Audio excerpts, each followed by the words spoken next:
ওরে বাবা, আমার মনের কথা কি করে উনি বুঝতে পারলে যে আমি ওনাকে গালি দিচ্ছি। আস্তে আস্তে ক্রমাগত উনি আমার ঠোঁট দুটো আর ওনার ঠোঁট দিয়ে আবদ্ধ করে নিল। আমার কেমন জানি অন্যরকম একটা শিহরণ বয়ে যেতে লাগলো। হঠাৎ করে উনি আমার ঠোঁটে কামড় বসিয়ে দিলেন। এটা কিন্তু একদম ঠিক হলো না। কাজটা ঠিক করলেন না মাহিন। আমার মনে হচ্ছে আমি কাজটা ঠিক করেছি, কারণ এতক্ষণ তো দেখতেছিলাম কি করতেছিলেন, তাই একটু প্রতিশোধ নেওয়ার চেষ্টা করলাম। এই মিস্টার, আমাকে বলবেন আমি কি এমন ভুল কাজ করেছি যার জন্য আপনি আমাকে শাস্তি দিতেছেন? মাহিন, আপনি কি কখনো দেখেছেন বরকে একা রেখে বউ দেবরের সাথে কি লুডো খেলে? বউ করছেন, আপনি তো আমাকে বইয়ের অধিকার দেন নাই। সো ওটা বাদ দেন। আমার যেটা ইচ্ছা সেটাই করব, আপনার যেটা ইচ্ছা সেটাই করেন। মাহিন, ওকে, আমার যেটা খুশি সেটাই করব। কথাটা বলে উনি আবার আমাকে অনেক শক্ত করে জড়িয়ে ধরে বিছানায় শুয়ে পড়লেন। আমি ভ্রু কুঁচকে ওনার দিকে অবাক নয়নে তাকিয়েছিলাম। কিন্তু এগুলো কি হচ্ছে? মাহিন, আপনি আমাকে কি বলেছেন ভেবে দেখুন। কতটা আমার যেটা করা সেটাই করব। এখন আমার বউকে জড়িয়ে ধরে শুয়ে থাকতে ইচ্ছে করছে, তাই আমি শুয়ে পড়লাম। সমস্যা? শেষটা ছেলে কোথাকার, যা দূর হওয়া আমার সামনে থেকে বলছি। আমার ঠোঁট ফেটে রক্ত বের হচ্ছে। হারামি মজা নিচ্ছে। মাহিন, হা হা। একদম হাসবেন না বলে দিচ্ছি।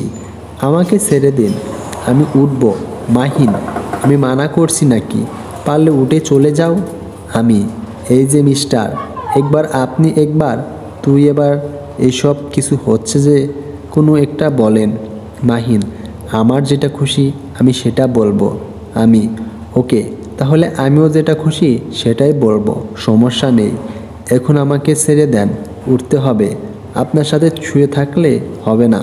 মাহিন, তাহলে কি পিচ্ছির সাথে শুতে যাচ্ছ? অবশ্যই, কারণ সে আমার পিচ্ছি বর আর সে আমাকে অনেক আদর করে, আপনার মতো না। মাহিন, কি? কই কি? এখন আমাকে ছেড়ে দেন, আমি চলে যাব। মাহিন, বললাম তো পারলে উঠে যাও। আমি আর কিছু না বলে শক্তি দেখাতে লাগালাম ওনার কাছ থেকে ছুটে আসার জন্য, কিন্তু বারবার ব্যর্থ হয়ে যাচ্ছি। হঠাৎ করে দরজায় কে যেন অনেক জোরে জোরে ধাক্কি করছে। মাহিন, কে ওখানে? পিচ্ছে, দরজা খোল বলছি, নয়তো তোকে আমি খুন করে ফেলবো। তুই আমার বউকে আমার কাছ থেকে ছিনিয়ে এনেছিস কেন? আমি তো পিচ্ছির কথা শুনে পুরাই অবাক। পিচ্ছি এগুলো কি বলছে? মাথার তার ছিঁড়ে গেছে নাকি? ঠিক আছে মাহিন, তোর বউকে আমি আনতে যাব কেন? তোর বউ নিজে নিজে চলে এসেছে, পারলে নিয়ে যা। পিচ্ছি, দেখ, বেশি ভালো হবে না বলে দিচ্ছি, তোকে খুন করে ফেলবো তাহলে। আমার বউকে আমার কাছে ফেরত দে। মাহিন, বললাম তো পারলে নিয়ে যা, আমি আটকে রাখছি নাকি তোর বউকে? কথাটা বলে উনি আমাকে পিছন থেকে শক্ত করে জড়িয়ে ধরে আমার গলায় ঠোঁট দুটো গভীরভাবে বসিয়ে দিলেন। উনি হঠাৎ করে এরকম কাজ করার কারণে আমি একটু জোরে আওয়াজ করে ফেললাম, পিচ্ছি, এই কুত্তা, তুই আমার বউয়ের সাথে কি করছিস রে? আমার বউকে ছেড়ে দে, নয়তো আমি তোকে সত্যি সত্যি খুন করে ফেলবো। আমার বউয়ের সাথে লুডো খেলবো। দেখেন, আমাকে ছেড়ে দেন। ও পিচ্ছি ছেলেকে ঘুম পাড়িয়ে তারপর আবার আসবো। মাহিন, তার আগে তুমি আমাকে ঘুম পাড়িয়ে দাও। তারপর কথাটা বলে আমার পেটের উপর দিয়ে একটা হাত রাখলেন এবং আড্ডা দিয়ে পেটে সিলেক্ট করতে লাগবে না। আমার ভিতর কেমন যেন অন্যরকম একটা শিহরণ বয়ে যাচ্ছে। দেখুন, পিচ্চিটা দরজার বাহিরে এখন এমন কিছু করবেন না যাতে আমাদের মান সম্মান হারাতে হয়। পিচ্ছি, ও বউ, কুত্তাটাকে মাথায় তুলে একটা আছাড় মেরে কোমর ভেঙে দিয়ে তুমি আমার কাছে চলে আসো, আমার লুডো খেলবো। পিসি বর, তোমার কুত্তা ভাইটার শক্তি অনেক বেশি, আমি তার সাথে পারছি না, তুমি চলে আসো দরজা ভেঙে। কথাটা বলে ওনার দিকে তাকিয়ে দেখি উনি কেমন যেন চোখ বড় করে আমার দিকে অবাক দৃষ্টিতে তাকিয়ে আছে। বুঝছি না। মাহিন, এই পাগলি মেয়ে আমাকে কোন দিক থেকে কুত্তা মনে হয় তোমার? ধুর, ওনার এমন রূপ দেখে এতটাই ভয় পেয়ে গেছি যে গলা থেকে আওয়াজ ঠিকমতো বের হচ্ছে। তোলাচ্ছি, পিচ্ছি, তুই আমার বউকে ছাড়বি না। তাই তো দ্বারা আমি বড় আম্মুকে ডেকে আনছি। এখনই খোকাটা বলে দিচ্ছে। অনেক জোরে জোরে দৌড়ে দরজার সামনে থেকে চলে গেল। আমি, দেখুন এইবার কিন্তু সত্যি সত্যি আম্মু এখানে চলে আসবে। এখন আমাকে ছেড়ে দেন, দরজাটা খোলাই বেটার হবে। তাও উনি আমাকে ছেড়ে দিচ্ছে না, পিছন থেকে অনেক শক্ত করে জড়িয়ে ধরে আসে। আর ওনার একটা হাত দিয়ে আমার পেটের স্লাইড করে যাচ্ছে। এইদিকে পিচ্ছি, বড় আম্মু কি হয়েছে? আমার সোনাটার পিচ্ছি, তোমার শয়তান ছেলেটা আমার বউকে আমার কাছ থেকে ছিনিয়ে নিয়ে গেছে। এখন আমার বউকে ওর রুমের দরজা আটকে বন্ধ করে রেখেছে। আমাকে আমার বউয়ের কাছে যাইতে দিচ্ছে না। পিচ্ছির কথা শুনে আম্মুর মুখ টিপে টিপে হাসছে। পিচ্ছিকে কিছু বলতে পারছি না। পিচ্ছি, তুমি এখনই এর একটা বিহিত করে ছেড়ে দেবে, নয়তো আমি কান্না করব। আম্মু, থাক, আমার সোনাটা কান্না করা লাগবে না। চলো তো দেখি কি হয়েছে। পিচ্ছি, তোমার ছেলে যদি আর কোনো দিন আমার বউয়ের দিকে নজর দেয়, আমি তোমার ছেলেকে খুন করে ফেলবো। আম্মু, আচ্ছা কান্না করতে হবে না, আসো, আমি শয়তানটাকে বকা দিচ্ছি। তারপর পিচ্ছি আম্মু সহকারে দরজায় এসে ধাক্কাধাক্কি করতে লাগলো।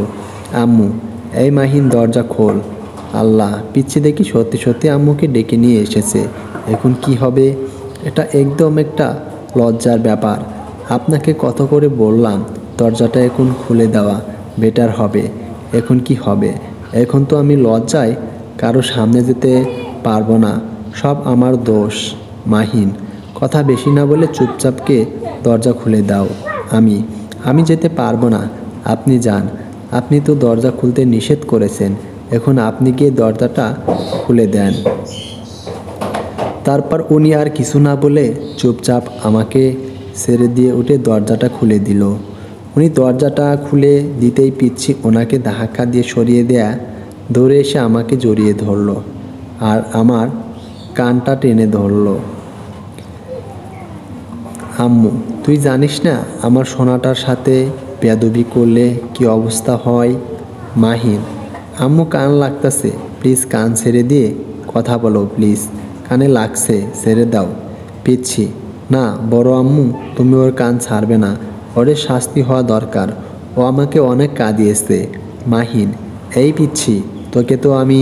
পিচ্ছি, তুই আমার কিছু করতে পারবি না, এখন আমার বউ আমার সাথে আছে। মাহিন, আম্মু কানে লাগছে, প্লিজ কান ছেড়ে দিয়ে কথা বলো প্লিজ, কানে লাগছে, ছেড়ে দাও। কিন্তু পিচ্ছি, না বড় আম্মু, তুমি ওর কান ছাড়বে না, ওর শাস্তি হওয়া দরকার, ও আমাকে অনেক কাঁদিয়েছে। মাহিন, এই পিচ্ছি, তোকে তো আমি। পিচ্ছি, তুই আমার কিছু করতে পারবি না, এখন আমার বউ আমার সাথে আছে। মাহিন, তোর বউকে তো তোকে আমি কি যে করব, শুধু অপেক্ষায় আছি কখন সুযোগ পাই। পিচ্ছি, দেখছো বড় আম্মু, তোমার সামনে তোমার বেয়াদব ছেলে আমাকে কি বলে, আমার বউকে নাকি করবে।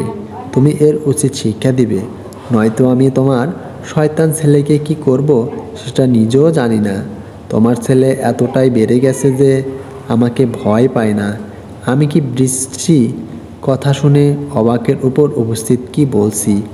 পিচ্ছি, আরে পিচ্ছি, বোঝো না কেন? তোমার এই সব কথা পরে আমার উপর দিয়ে যাবে, ঝরবে। এখন তো স্টপ করো, আমার সুখের সংসারে তুমি আগুন জ্বালায়ও না। তোমাকে খুব তাড়াতাড়ি বিয়ে দিতে হবে, বোঝা যাচ্ছে। এত পাকনা ছেলেকে রাখা যাবে না। পিচ্ছি, বউ তুমি আসো, তাহলে লুডো খেলিয়ে গিয়ে বদমাসটার সাথে কথা বলে কোনো লাভ নেই। আম্মু, তুমি একদম ঠিক বলেছিস, তোর বউকে নিয়ে গিয়ে তুই লুডো খেল, আমি আমার রুমে আসি, আর কোনো ঝামেলা হলে আমাকেই ডাকিস, কেমন সোনাটা? পিচ্ছি, ওকে আমার লক্ষ্মী বড় আম্মু, তুমি একমাত্র বড় আম্মু যে আমার কষ্টটা বুঝলো। আমি ওনার দিকে তাকিয়ে দেখি তেলে বেগুনে জ্বলে উঠেছে মনে হয়। উনি হয়তো এখন মনে মনে বলছে পিচ্ছিকে তুলে আছাড় মেরে কোমর ভেঙে ফেলতে, কিন্তু পারছে না।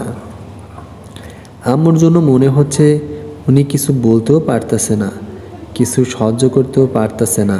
হয়তো যদি পিচ্ছি না থাকতো তাহলে এতক্ষণ আমার 12টা বাজিয়ে ছেড়ে দিত। যাই হোক, বাঁচলাম আজকের অত্যাচার থেকে। তারপর পিচ্ছি আমার হাত টেনে ধরে ওর রুমে নিয়ে গেল এবং লুডো খেলা আরম্ভ করে দিলাম। আমরা আমাদের মনে লুডো খেলে যাচ্ছি। আমি হঠাৎ করে পিচ্ছি রুমের দরজার দিকে তাকিয়ে দেখি উনি আমাদের দিকে ড্যাব ড্যাব করে তাকিয়ে আছে। আমি ভুরু কুঁচকে জিজ্ঞেস করলাম, কি হয়েছে, এভাবে তাকিয়ে আছেন কি জন্য?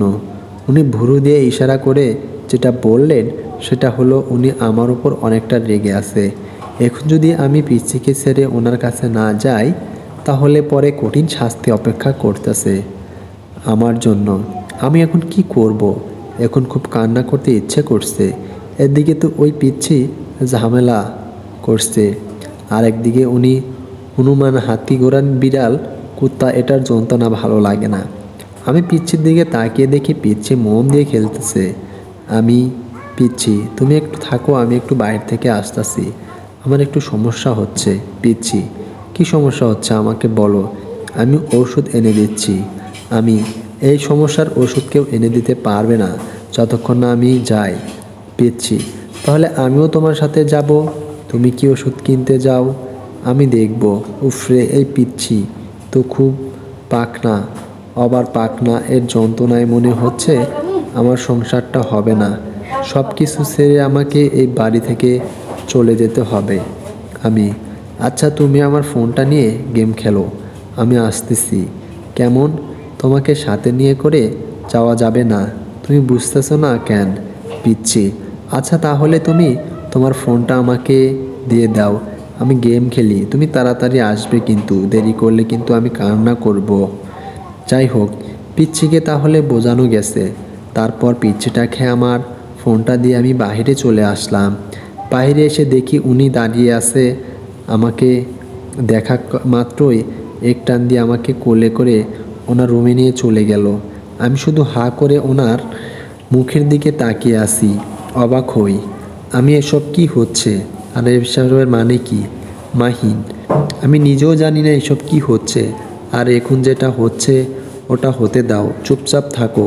তারপর উনি আমাকে বিছানার উপর শুয়ে দিয়ে উনি আমার উপর শুয়ে পড়লেন। আমি, দেখুন এখন এসব কিছু হচ্ছে না, কারণ যে কোনো সময় পিচ্ছি রুমে চলে আসতে পারে। তারপর বুঝতেছেন